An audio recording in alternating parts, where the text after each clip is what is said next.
ఒక మాట చెప్పిన, ఒక విశ్వాసి లోతులోకి ఎదిగినప్పుడు, లోతు అనుభవంలోకి జీవించినప్పుడు, లోతైన స్థితిలోకి నిలబడగలిగినప్పుడు గమనించాలి, అన్ని విషయములలో కుటుంబం కొరకు అన్ని విధాలుగా నీ ఆత్మీయ జీవితాన్ని చక్కపరచుకోవటానికి ఆయన పరలోకపు తలంపుని మైండ్లో పెడతాడు. స్తోత్రం చెప్పండి.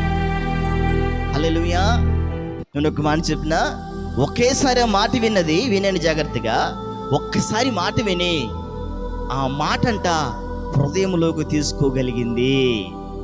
నేను ఒక మాట అంటాను, అయ్య పేరు ఏం పేరు? నీ వెనకాల ఆయన పేరు ఇస్సాక్ అయ్యా. మనం ఆడగలిసావు నాయన పంపుచేరల. స్తోత్రం చెప్పండి. పంపుచేరల విడుదల కూటకి అయ్య వచ్చాడు, కలిసాము. నేను చెప్పే విషయం ఏంటంటే, నాకంటే గనులైన దైవజనులు వాళ్ళు. స్తోత్రం చెప్పండి. ఎందుకో చెప్పినా, మేము నిన్న కాక మొన్న వచ్చాం. నేను మళ్ళీ చెబుతున్నాను, వారు అనుభవ పూరులు, దేవునికి మహిమ కలుగును గాక. వారు ఎన్ని ప్రసంగాలు చెప్పిన మనుషులు మారారయ్యా,